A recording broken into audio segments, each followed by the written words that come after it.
ನಮ್ಮ ಕೋರಿಕೆಯನ್ನು ಮನ್ನಿಸಿ ಅಮೂಲ್ಯವಾದ ಸಮಯವನ್ನು ಮೀಸಲಿಟ್ಟು ಒಂದು ಸಭೆಗೆ ಆಗಮಿಸಿದರೆ ಈ ಸಭೆಯಲ್ಲಿ ಮಾನ್ಯ ಜಿಲ್ಲಾಧಿಕಾರಿಗಳು ಸಭೆಯ ಅಧ್ಯಕ್ಷತೆಯನ್ನು ವಹಿಸಿದ್ದಾರೆ. ಮಾನ್ಯ ಜಿಲ್ಲಾಧಿಕಾರಿಗಳಿಗೆ ಮಂಡ್ಯ ಜಿಲ್ಲಾ ಪೊಲೀಸ್ ವತಿಯಿಂದ ಹಾಗೂ ಈ ಒಂದು ಸಭೆಯ ಪರವಾಗಿ ಆತ್ಮೀಯವಾದ ಸ್ವಾಗತವನ್ನು ಕೋರ್ತೇನೆ. ಅದೇ ರೀತಿ ಈ ಒಂದು ಸಭೆಯನ್ನ ಅಚ್ಚುಕಟ್ಟಾಗಿ ನಡೆಸಲಿಕ್ಕೆ ಎಲ್ಲ ರೀತಿಯ ರೂಪುರೇಷೆಗಳನ್ನು ತಿಳಿಸಿ ಈ ಒಂದು ಪ್ರಯುಕ್ತ ಯಾವೆಲ್ಲ ಸೂಕ್ತ ಕ್ರಮಗಳನ್ನು ತೆಗೆದುಕೊಳ್ಬೇಕು ಅಂತೇಳಿ ನಾವು ಚರ್ಚೆ ಮಾಡಲಿಕ್ಕೆ ಈ ಒಂದು ಸಭೆಯನ್ನು ಕರೆದಿದ್ದೇವೆ.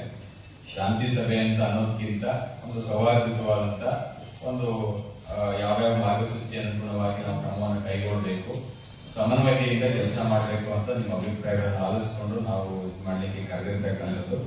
ಹಾಗಾಗಿ ತಾವು ಯಾರಾದರೂ 4 ಜನ ತಮ್ಮ ಅಭಿಪ್ರಾಯಗಳನ್ನು ತಿಳಿಸಿದ ಮೇಲೆ ನಾವು ನಂತರ ಮಾತಾಡ್ತೇವೆ. ಚಿಕ್ಕ ಮಕ್ಕಳು ಸಹ ಒಂದು ವರ್ಷ ಪೂರ್ವ ದುಡ್ಡನ್ನ ಕಲೆಕ್ಟ್ ಮಾಡಿ ಅಪ್ಪ ಅಮ್ಮ ಕೊಟ್ಟಂತ ದುಡ್ಡನ್ನ ಕಲೆಕ್ಟ್ ಮಾಡಿ ಕೂರಿಸಿ ವಿಜೃಂಭಣೆ ಮಾಡಬೇಕು ಅಂತ ಒಂದು ಆಸೆ ಇರ್ತದೆ. ಅದಕ್ಕೆ ಜಿಲ್ಲಾಡಳಿತ ಚಳಿ ರಚಿಸಬೇಕು. ಪ್ರತಿ ವರ್ಷದಲ್ಲಿ ನೋಡ್ಕೊಂಡು ಬರ್ತಾ ಇದೀವಿ, ಬೇರೆ ಬೇರೆ ವರ್ಡ್ ಅಂತ ಹೇಳ್ತಾರೆ. ಈಗ ಒಂದು ಪೂಜೆ ಅಂತಂದ್ರೆ ನಮ್ದು ಗ್ರಾಮೀಣ ಪ್ರದೇಶ ಮಂಡ್ಯ, ಮನೆ ಮನೆಗೂ ಸಹ ಮಂಗಳಾರತಿ ಕೊಡುವಂಥದ್ದು ಆಗ್ಬೋದು. ಗಣಪತಿ ಕೂರಿಸಿದ ವಾರ್ಡ್ಗಳಲ್ಲಿ ಒಂದು ವಾಡಿಕೆ ಬರ್ತದೆ. ಬೇಗ ಮುಂದಕ್ಕೆ ಹೋಗಿ ಹೊರಡಿ ಅಂತ ಹೇಳೋದು, ಈಗ ಅವ್ರ ಮನೆ ಪೂಜೆ ಕೊಡೋದು, ಒಂದು ಮನೆ ಬಿಡೋದು, ಆ ರೀತಿ ತಾರತಮ್ಯ ಆಗ್ತದೆ. ಒಂದು ಗಣೇಶ ಅಂತಂದ್ರೆ ಒಂದು ದೇವಸ್ಥಾನ ಇದ್ದಂಗಲ್ಲಿ ನಮ್ಮ ಭಾಗಗಳಲ್ಲಿ. ಹಾಗಾಗಿ ನೀವು ನಮ್ಗೆ ಡಿಜೆ ಪರ್ಮಿಷನ್ ಕೊಡಬೇಕು. ಹಾಗೆ ಟಮಟೆ, ಡೊಳ್ಳು ಕುಣಿತ ಏನಿದೆ ನಮ್ದು ಜಾನಪದ ಶೈಲಿ ಏನಿದೆ ಅದಕ್ಕೆಲ್ಲ ಅವಕಾಶ ಮಾಡ್ಕೊಡ್ಬೇಕು ಅಂತ ಕೇಳ್ಕೊತಾ ಇದ್ದೀನಿ. ನಮಸ್ಕಾರ. ಮಂಜುನಾಥ್, ಬಜರಂಗ ಸೇನೆ ರಾಜ್ಯಾಧ್ಯಕ್ಷ ಹಾಗೂ ಹಿಂದೂ ಸಂಘಟನೆ ಒಕ್ಕೂಟದ ರಾಜ್ಯ ಪದಾಧಿಕಾರಿ. ಜಿಲ್ಲಾ ಆಡಳಿತದಲ್ಲಿ ಒಂದು ಮನವಿ. ಮೊದಲು ಈ ಶಾಂತಿ ಸಭೆ ಎನ್ನುವಂಥ ಪದವನ್ನ ಡಿಲೀಟ್ ಮಾಡಿದ್ರೆ ಒಳ್ಳೆಯದು. ಮಂಡ್ಯಕ್ಕೆ ಶುರು ಆಗಿರೋ ಸಾಮರಸ್ಯ ಸಭೆ ಅಂತ ಹಾಕಿ ಶಾಂತಿ ಸಭೆ ಯಾವ ಕರೀತಾರಪ್ಪ ಅಂದ್ರೆ ಎಲ್ಲೋ ಒಂದು ಗಲಾಟೆ ಆಯಿತು, ಅನ್ರೆಸ್ಟ್ ಆಯಿತು, ಅವಾಗ ಶಾಂತಿ ಸಭೆ ಕರೆಯುವಂಥದ್ದು. ಹಾಗಾಗಿ ಮಂಡ್ಯದ ಮಟ್ಟಿಗೆ ಸಾಮರಸ್ಯ ಅನ್ನೋ ಪದ ಉಪಯೋಗ ಮಾಡಿದ್ರೆ ತುಂಬಾ ಒಳ್ಳೆಯದು. ಸಾಮರಸ್ಯ ಸಭೆ ಅಂತಲೇ ಕರೆಯೋಣ, ಶಾಂತಿ ಸಭೆ ಅಲ್ಲ, ಸಾಮರಸ್ಯ ಸಭೆ.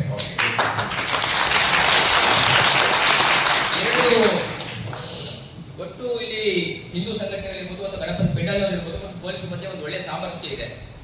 ಒಂದೇ ಒಂದು ನಮ್ಮ ಕಂಪ್ಲೇಂಟ್ ಅಂತ ಹೇಳಿದ್ರೆ ರೂಟಿಗೆ ಸಂಬಂಧಪಟ್ಟಾಗೆ ನನ್ನ ತಿಳುವಳಿಕೆ ಮಟ್ಟಕ್ಕೆ ಸಂವಿಧಾನದ ಅಡಿಯಲ್ಲಿ ಯಾವ ರಸ್ತೆಯಲ್ಲೂ ಸಹ ಸಾರ್ವಜನಿಕ ರಸ್ತೆಯಲ್ಲಿ ಧಾರ್ಮಿಕ ಸಭೆಗಳು ಹೋಗಬಾರದು ಅಂತ ಲಿಖಿತ ನಿಯಮ ಇಲ್ಲೂ ಇಲ್ಲ. ಅದಕ್ಕೆ ಕೆಲವೊಂದು ಕಾರಣಕ್ಕೋಸ್ಕರ ಅಲ್ಲಿಯ ಒಂದು ಸನ್ನಿವೇಶ ಹಿನ್ನೆಲೆಯಲ್ಲಿ ಪೊಲೀಸ್ ಇಲಾಖೆ ಮಾಡ್ಕೊಂಡಿರ್ತಾರೆ.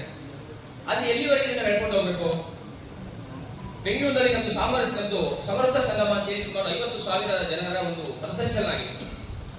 ಟ್ಯಾಂಕ್ ರಸ್ತೆಯಲ್ಲಿ ನಮ್ದು ಒಂದು 20,000 ಜನರ ಒಂದು ಪಥಸಂಚಲನ ಇತ್ತು. ಅವತ್ತು ಸಾಂಗ್ಲಿಯವರು ಕಮಿಷನ್ ಇದ್ರು.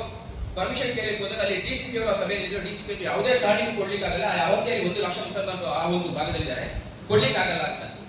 ಆಗ ಸಾಂಗ್ಲಿಯವರು ಮಾತು ಹೇಳಿದ್ರು, ಈ ಒಂದು ರೂಟಿನ ಜವಾಬ್ದಾರಿ ನಾನು ತಗೊಳ್ತೀನಿ, ಅಲ್ಲೇನಾದ್ರೂ ಗಲಾಟೆಗಳಾದ್ರೆ ನನ್ನ ಹೊಣೆಗಾರಿಕೆ ಮಾಡಿ, ಅವ್ರು ಹೇಳಿದ ಕಮಿಷನ್ ನನ್ನ ಹೊಣೆಗಾರಿಕೆ ಮಾಡಿ, ನನ್ನ ಜವಾಬ್ದಾರಿ ಇದೆ, ಅಷ್ಟೇ ಪರ್ಮಿಷನ್ ಕೊಡಿ ಅಂತ ಹೇಳಿದ್ರು. ಪರ್ಮಿಷನ್ ಕೊಟ್ಟು ಅಲ್ಲೊಂದು ಇದೇ ಸಾಮರಸ್ಯ ಸಭೆ ಆಯಿತು. ನಮ್ಮ 4 ಕಡೆಯ ಸಭೆಗಳಿಂದ 4 ಕಡೆ ಸಂಚಲನಗಳಿಂದ ಆ ಒಂದು ರಸ್ತೆಯಲ್ಲಿ ಅದ್ಭುತವಾಗಾಯ್ತು. ಸಾವಿರಾರು ಜನ ಮುಸಲ್ಮಾನರು ಅಕ್ಷರಶಃ ಪಾನಕ ಕೊಟ್ಟರು, ಹೂವಿನ ಅರ್ಚನೆಯನ್ನ ಮಾಡಿದ್ರು, ಸ್ವಾಗತ ಮಾಡಿದ್ರು. ಅಂದ್ರೆ ಎಲ್ಲಿವರೆಗೂ ನಾವು ಇದನ್ನ ಅಲ್ಲಿ ಗಲಾಟೆ ಆಗುತ್ತೆ ಅಂತ ನಾವು ತಲೆ ಇಟ್ಕೊಂಡಿದ್ರೆ ಮುಂದಿನ ಪೀಳಿಗೆಗೆ ನಾವು ಅದರಲ್ಲಿ ಸಾಮರಸ್ಯ ತರಲಿಕ್ಕೆ ಆಗುದಿಲ್ಲ. ನಾಗಮಂಗಲದಲ್ಲಿ ನಾವು ಸಾಮೂಹಿಕ ಗಣಪತಿ ವಿಸರ್ಜನೆ ಮಾಡ್ತಾ ಇದ್ದೀವಿ. ಅಲ್ಲಿ ನಮಗೆ ಆ ರಸ್ತೆಯಲ್ಲಿ ಹೋಗಬೇಡಿ, ಈ ರಸ್ತೆಯಲ್ಲಿ ಹೋಗಬೇಡಿ ಅನ್ನುವಂತ ಒಂದು ಮಾತುಗಳು ಕೇಳಿ ಬರ್ತಾ ಇದೆ. ದಯವಿಟ್ಟು ನಾನು ಮನವಿ ಮಾಡುವಂಥದ್ದು, ನಮ್ಮ ರಸ್ತೆಯಲ್ಲೂ ಸಹ ಮುಸಲ್ಮಾನರು ಹಲವಾರು ಮೆರವಣಿಗೆ ಹೋಗುತ್ತೆ, ನಾವಲ್ಲಿ ಸ್ವಾಗತ ಮಾಡಬೇಕು, ಸ್ವಾಗತ ಮಾಡ್ತೀವಿ. ಅದೇ ರೀತಿ ಅಲ್ಲಿಯ ಮುಸಲ್ಮಾನರು ಸಹ ಮಸೀದಿಗಳ ಮುಂದೆ ಬಂದಾಗ ಅವರು ಸ್ವಾಗತ ಮಾಡಲಿ. ಮತ್ತು ನಮ್ಮ ಸಂಘಟನೆ, ನಮ್ಮ ಕಾರ್ಯಕರ್ತರು ಸಹ ಮಸೀದಿಗಳ ಮುಂದೆ ಹೋದಾಗ ಅತಿರೇಕದ ವರ್ತನೆ ಮಾಡದೆ ಸಹಜ ನಡ್ಕೊಂಡು ಹೋಗ್ಬೇಕು.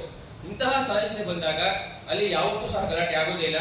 ಹಾಗಾಗಿ ದಯವಿಟ್ಟು ರೂಟ್ಗಳ ಸಮಸ್ಯೆ ಬಂದಾಗ ಪೊಲೀಸರು ನಿರ್ಬಂಧಗಳನ್ನ ಸಡಿಲ ಮಾಡಿ, ಸಾಧ್ಯವಾದ್ರೆ ನಿಮ್ಗೆ ಅಲ್ಲೇನ ಗಲಾಟೆ ಆಗುತ್ತೆ ಅನ್ನೋದು ಏನಾದ್ರು ಮಾಹಿತಿ ಇದ್ರೆ ಈ ತರ ಸಭೆ ಕರೆದು ಎಲ್ಲರಿಗೂ ಒಂದು ಎಚ್ಚರಿಕೆ ಪಾಠವನ್ನು ಕೊಟ್ಟು ಹಾಗೆ ಕಾನೂನಿನ ಒಂದು ಏನೇನು ಸಮಸ್ಯೆಗಳಿವೆ ಅದನ್ನು ಹೇಳಿ, ನಿಮ್ಗೆ ಏನು ಸಮಸ್ಯೆ ಆಗೋದು ಅನ್ನುವಂಥ ಮಾತನ್ನು ಹೇಳಿ ಅಲ್ಲಿ ಎಲ್ಲರೂ ಸಾಮರಸ್ಯದಿಂದ ಒಟ್ಟಿಗೆ ಹೋಗುವಂತ ಒಂದು ಅವಕಾಶ ಮಾಡಿಕೊಟ್ರೆ ತುಂಬಾ ಸಂತೋಷ ಅನ್ನುವಂಥ ಅಭಿಪ್ರಾಯ.